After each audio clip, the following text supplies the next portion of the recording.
Pro Group Management. Workers' comp that works for you.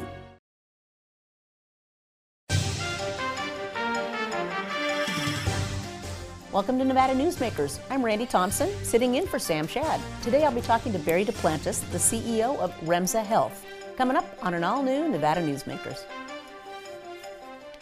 Big R in Sparks is located on Bering Boulevard next to Smith's and across from Reed High School for workwear and everyday wear. Evaporative coolers, outdoor living, Weber's, Traeger's, and Lodge. Fill your propane tanks here. Big R on Bering Boulevard in Sparks next to Smith's and across from Reed High School. Big R. Hardware, clothing, and a whole lot more. It's the $100,000 Cash is King Progressive giveaways at Carson Valley Inn. Giveaways every Saturday with a Progressive up to $20K and $15,000 in guaranteed grand prize giveaways. There's another 100,000 reasons to play and win at the Carson Valley Inn. For 50 years, Nevada Heating has been keeping people comfortable in their homes. At Nevada Heating, call the Do It Right guys and get the air conditioning back on today. That's the Nevada Heating way. Why sweat for days on end when Nevada Heating can get your air conditioning fixed today? Call us today and we'll fix it today at 323-5585 or schedule us on our website at nevadaheating.com. Save money and take transit. Did you know you can ride the bus all day for less than what it would cost you for a gallon of gas? Plan your trip now by going to rtcwashoe.com. Fantastic cocktails and delicious food. It's a good time to eat. Over 500 hot slots plus electronic table games. It's a good time to play. Player rewards and big-time jackpots. It's a good time to win.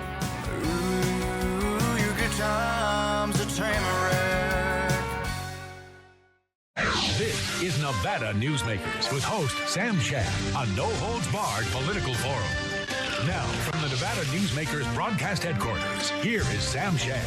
And we're back on Nevada Newsmakers with Barry Duplantis, the CEO of REMSA. Happy to have you today. Thank you so much for joining us. Thank you so very much for having me. And it's your first time on Newsmakers. Yes, it is. Cool. I got one up on Sam. That's always a fun thing. So let's start a little bit with your background. You were trained as a CPA, which to me is a very calming personality, and to me it kind of makes sense to have a calming personality, the head of an ambulance emergency service. But how was your career path getting to REMSA? How has it been, and how is it being the CEO of this pretty cool company?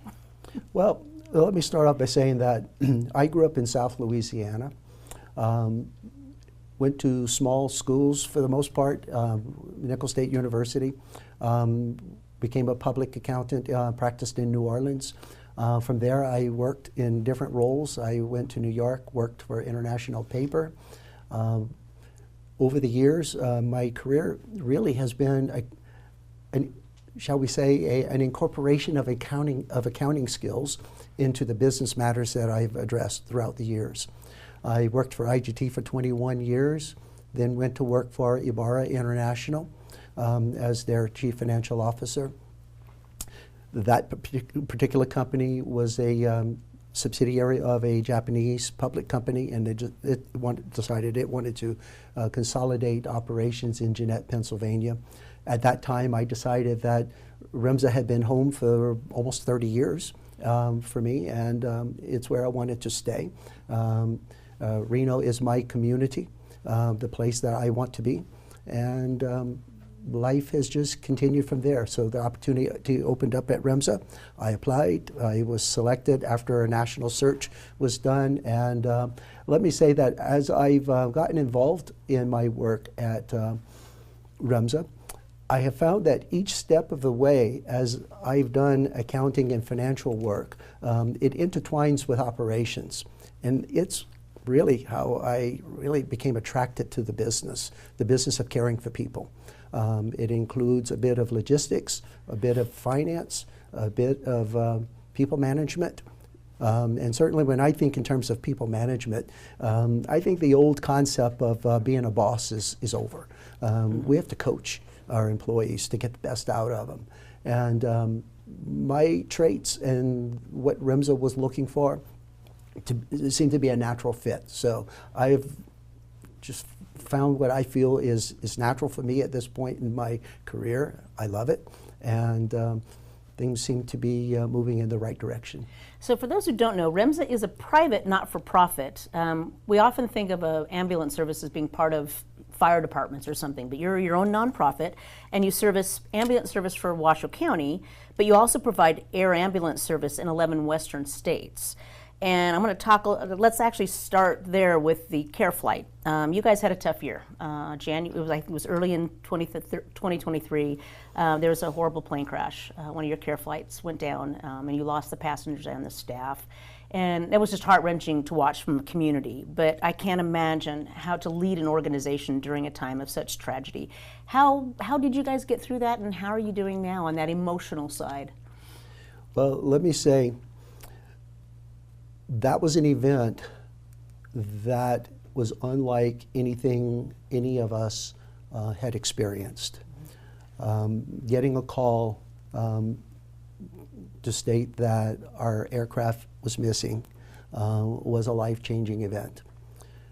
However, let me say that we are in a business of caring for people. And in the case of our ground ambulances and in the case of particularly with our aircraft, each and every one of those are really equipped as a flying emergency room. After that crash, or upon that crash taking place,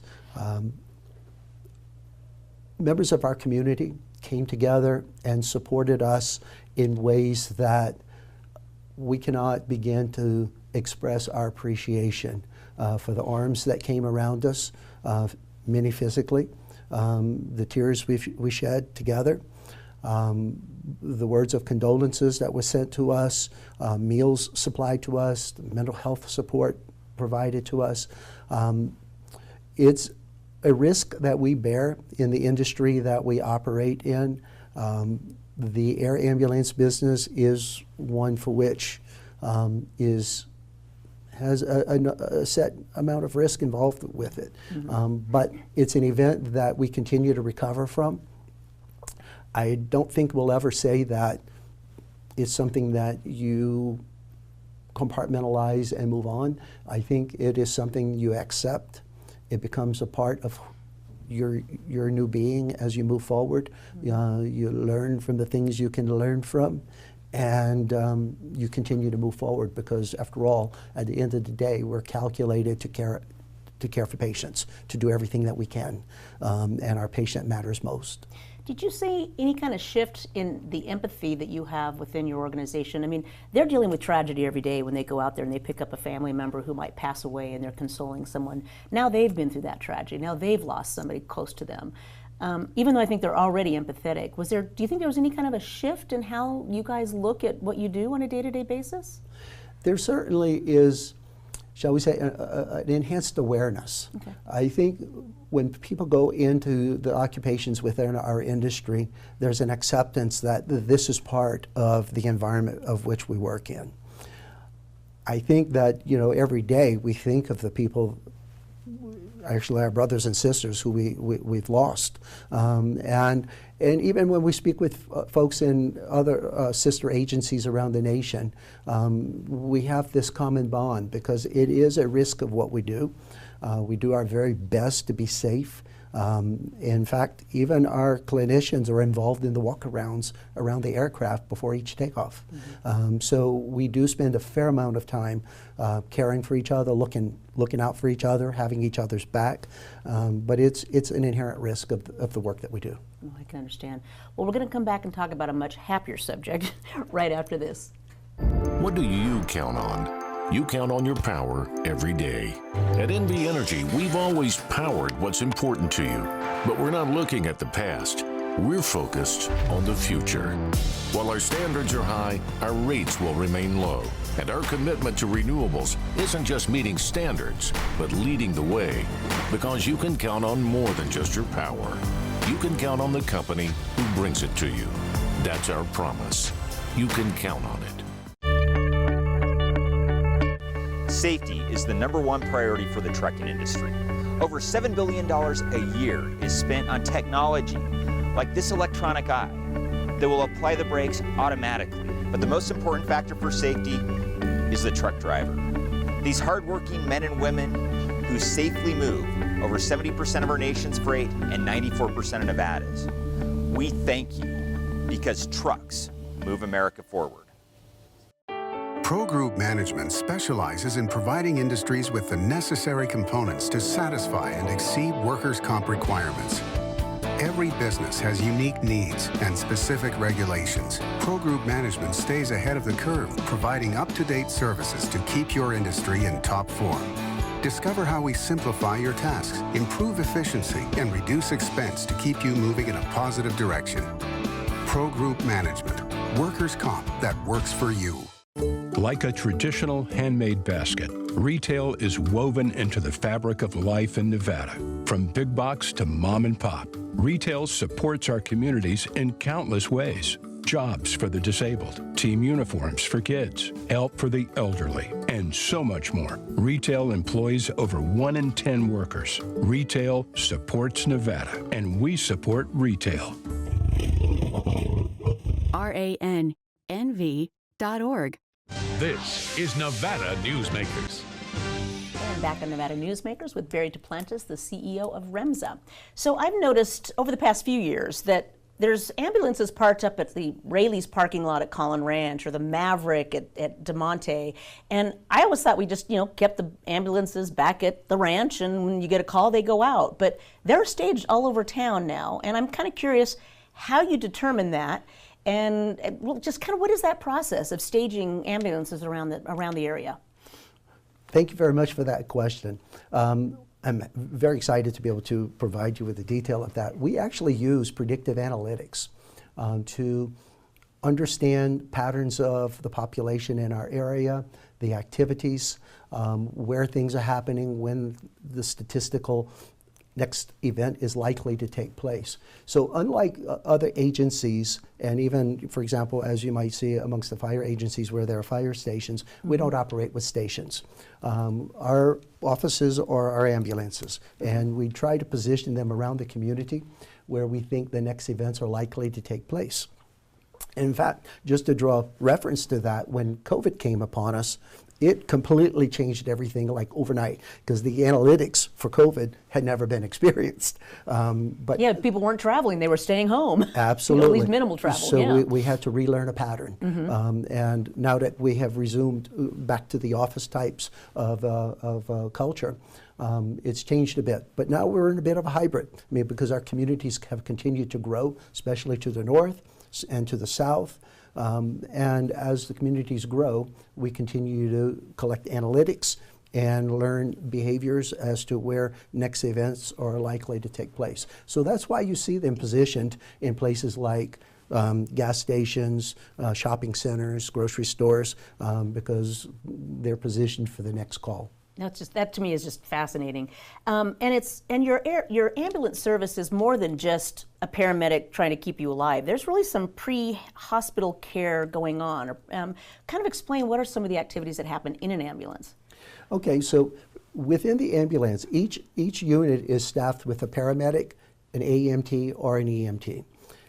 These are high levels of skills available to care for our community. So when we speak in terms of pre-hospital care, essentially we're going to a patient for which, let me also say, care begins at the time that the call comes in.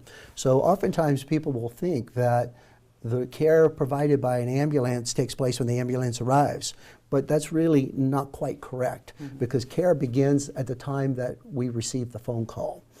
Because if it's things like strokes, heart attacks, births, we are guiding the patient through what needs to be done right then and there while the ambulance is en route. So in terms of pre-hospital care, it's a combination of the work done by our dispatch center, as well as the ambulance crew, which is supplied with clinically qualified technicians to care for the patient, get them for the nearest hospital based on the nature of the situation. Now, your dispatch center is internationally accredited. Tell us a little bit about what that process is and why it got such accreditation. Well, for about 21 years ago, we first became accredited.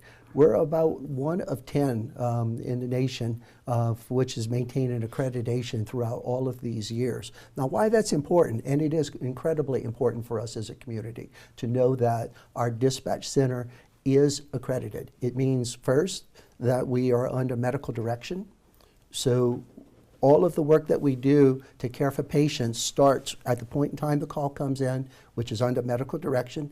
Secondly, the people who provide the care on the phone are EMT qualified or higher, which means that you as a caller are receiving skilled help on our side. So it's not just any responding person on the phone, answering questions. It's clinically competent people providing direction from the moment that we receive the call.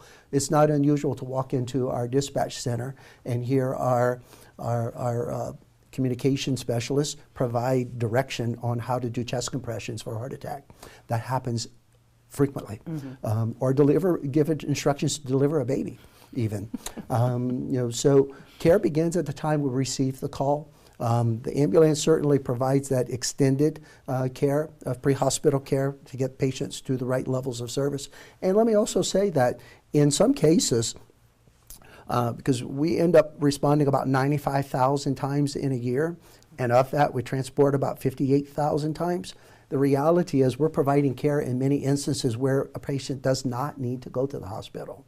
We're able to satisfy the patient in place. So you can provide, you have nurses on the calls, you have mental health experts, so people can just be talked down from maybe committing suicide instead of needing an ambulance. So it's that kind of stuff. You're screening kind of what's happening with the situation. Correct. Okay. We are very different from most dispatch centers in that we have an accredited nurse health line. It's not just simply a group of nurses. We've got 5 nurses in this dispatch center of about 32 people who respond to 911 calls on a 24/7 basis. But these nurses follow standard protocols.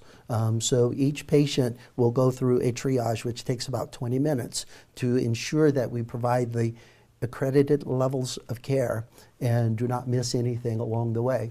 And if it's appropriate that we're able to handle the patient with the nurse health line based on the acuity of the call, it's in our best interest as REMSA because we're not rolling wheels unnecessarily. Mm-hmm. In essence, we're saving that resource for the high acuity calls, and we're also providing a better care for the patient because we don't want to take them to the hospital if they don't need to go to the hospital. Right, I can understand that. We're going to take a quick break, pay for our time here, and we'll be right back. As you know, Reno is booming. Toll's development company is helping it grow with insightful design and development, building community with every project, adding beauty, adding excitement, emphasizing our shared humanity. Reno is becoming bigger. Toll's development is helping it become better, more livable, more enjoyable. To learn more, go to tollsdevelopment.com. tollsdevelopment.com. 7 at 7 is a newscast built for your smartphone.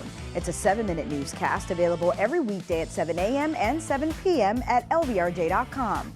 We don't waste your time, and we give you the day's top stories. We at the RJ have noticed some similarities between us and a certain BTS character, RJ. Plus the latest in Las Vegas business, weather, health, and entertainment news. 7 at 7 streaming now on your smartphone. The Nevada Builders Alliance has been protecting the interests of the construction industry for over 50 years. Our programs save members thousands of dollars every year and allow them to provide much-needed benefits to their employees. Our industry also allows Nevada to grow. If you're thinking about a career in the construction industry, reach out. And if you haven't thought of a career in construction, what are you waiting for? We are the Nevada Builders Alliance. Imagine a magical garden that feeds Carson City's hungry and homeless, teaches our high school students agriculture, creates hanging floral displays to beautify downtown, and yet charges nothing. It's not magic. It's the Greenhouse Project. It's real, it's growing, and it needs your help. Go online to carsоncitygreenhouse.org so together we can grow it forward. This is Nevada Newsmakers. And we're back on Nevada Newsmakers with Barry Duplantis, the CEO of REMSA. So I've heard recently that the Veterans Administration is publishing a rule, I'm going to read this real quick, which will cut the reimbursement rates for ambulance services at or below Medicare rates and offers no payments if veterans are transported to a non-VA facility. So essentially they're saying that ambulance service is going to be reduced for veterans. And my concern is what's going to happen to our rural veterans. But how will this impact you, or will it impact you? And if so, what do you see not only to REMSA, but to our veterans?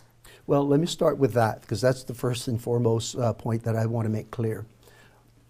We care for all people, regardless of ability to pay. We care for our veterans now. We will care for our veterans in the future. Money is not a determinant of our levels of care. So rest assured, for all of the veterans out there that may be listening to today's message, there will be no interruption in care for anyone, especially not our veterans. But having said that, yes, we do anticipate that if this rule were to go into effect, there would be some adverse impact to REMSA. We don't know how much. Because essentially they're encouraging everyone to enter into private agreements. And we don't know what that's going to mean. So time will tell. But even as we sit and I speak to you here today, about 10% of our patients are uncompensated care. Because we care for everyone, regardless of ability to pay. So just rest assured that as a private, not-for-profit organization, we care for every citizen in our community, and we will continue to care for our veterans like no other. And that's reassuring, but I guess it's also concerning. They want to bring in a new relationship with some other entity, but that's not in place, so we don't know how, at least they should slow the rule down, it sounds like. Slow down the implementation until they have a plan. And that is certainly one of the strategies that's being pursued. We are a member of the American Ambulance Association, and that association, because this rule obviously affects everyone from coast to coast and from north to south.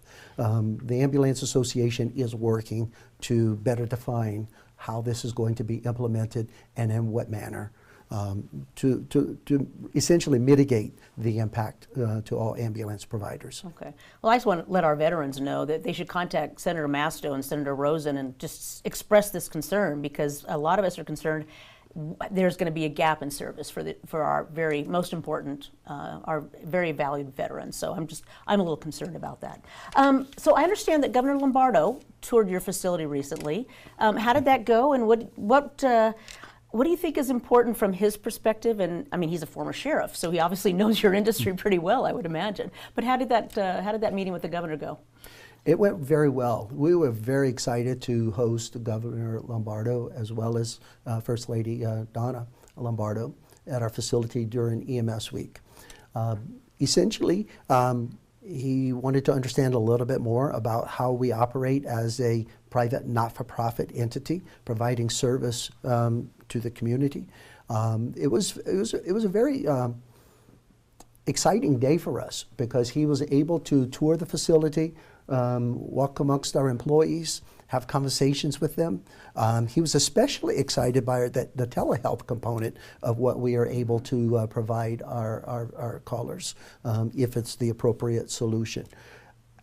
I also want to say that in addition to the visit with the governor, we maintain healthy relationships with all local public officials, elected and non-elected for that matter, on a local level and as well as on a national level. We are excited to host any of our public officials on our campus, because it's the education of what we do and how we do it.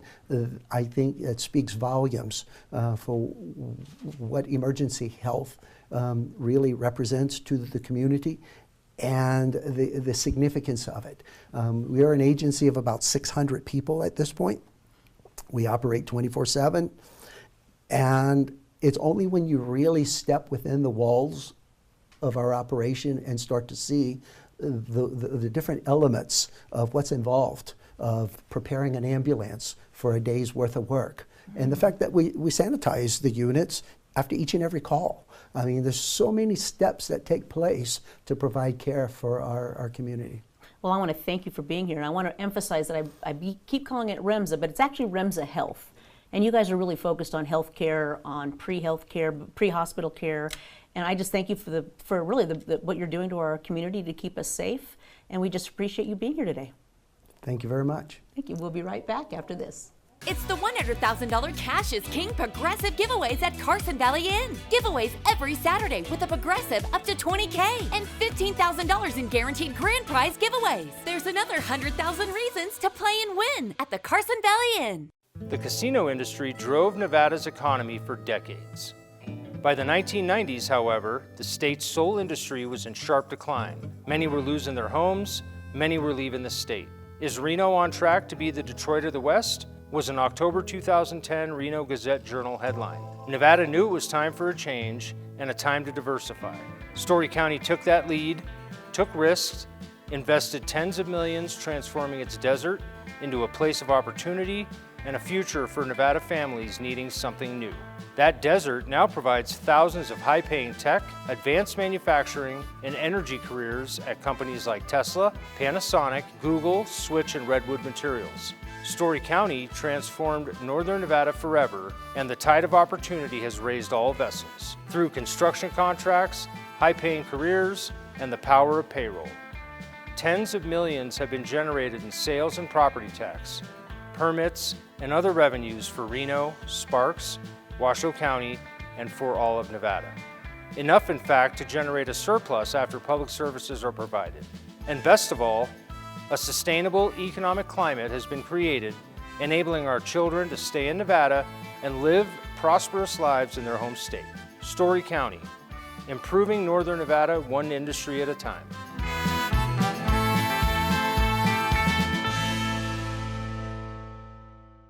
Southwest Specialties has been making the homes and businesses of Nevada beautiful for more than 20 years. Their experienced designers and craftsmen create the walkways, backyards, water features, and a variety of outdoor cooking areas that add curb appeal and value to your investment. Call today or visit them at their website and see how they can make your outdoor spaces special. Southwest Specialties, creative, distinctive, beautiful.